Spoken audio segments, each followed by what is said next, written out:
Bismillahirrahmanirrahim. There are some Christian brethren who has begun to make objections on the sacred Quran. So the first objection, we shall try to answer each and every objection in a video. The first objection, the sacred Quran confirms Pentateuch and Gospels, but the Gospel and the Pentateuch refute sacred Quran. Therefore, Quran refutes itself. This is one of the most repeated argument often presented in popular media. We answer this objection.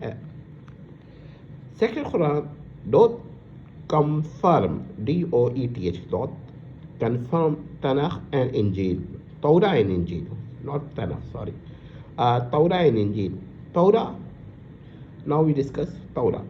The Quranic term Torah does not denote the Torah of Tanakh, T-A-N-A-K-H or C-H, but rather the Torah that is described and mentioned within the Hebrew verses of the Torah.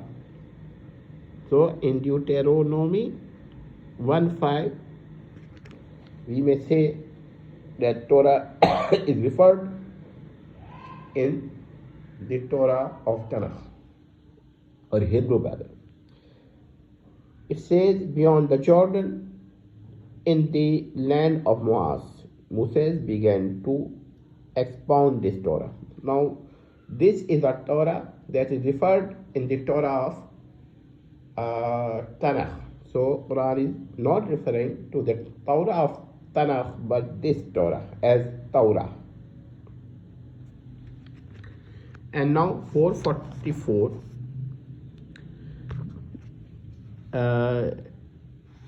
It also mentioned Torah. The Hebrew term Torah denotes instructions, teaching, or law. The Quranic Torah presents in striking similar manner as a source of divine guidance. So, the Torah which Quran states or mentioned is the same Torah that is mentioned in the Torah of Tanakh, not the Torah of Tanakh itself. This is the very general use of the term. In some cases, we may have a broad meaning of the term as well, but in general, this is the meaning of the term of Torah. See Surah Al-Ma'idah. Indeed, we sent down Torah. So we see that the Quranic Torah refers to the references of Torah in the Torah of Tanakh, not to the Torah of Tanakh itself. It is a very clear thing. However, we do not deny that the word Torah is not used in some more expanded meanings. But this is the basic meaning. So, unless you prove that this is not the Torah, the objection is invalid. Now come to the word Injil. The word Injil is from the Greek word Evangelion, which means good news. The meaning of the word Evangelion is good news. The Evangelion is mentioned in the Gospel of New Covenant, for example, 4:23. For example, Matthew 4:23, proclaiming the Evangelion of the kingdom. The word Evangelion was initially translated as Gospel. But what happened? Now let us see what happened next. In early translations, the word Gospel was maintained. So where there was the word Evangelion or Evangelion in Greek New Testament or New Testamentum, the English translation was the gospel.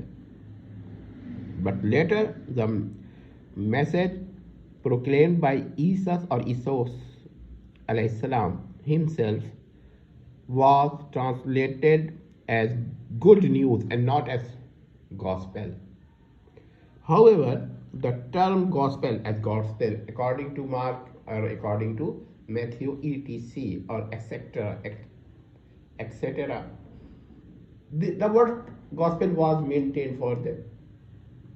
They are not going to say gospel, they are not going to say good news according to the Mark, good news according to Matthew. They are not going to say it. But when the term Evangelion was used in the text of the gospel, any one of them, whether synoptic or non-synoptic, now they translate it as good news, but not as the word gospel. Why? Because if someone read that word gospel, he thinks that gospel was something else. When a book refers to another book of the same name, it is very clear that the book which is referring another book of the same name is different. So this is nothing, and I have sufficiently proved by the grace of Almighty Supreme Being, Almighty God, that this objection is incorrect. However, we do not deny that in some broad sense the word Injil and the word Taurah may be used for books which refer to the original Torah and Evangelion.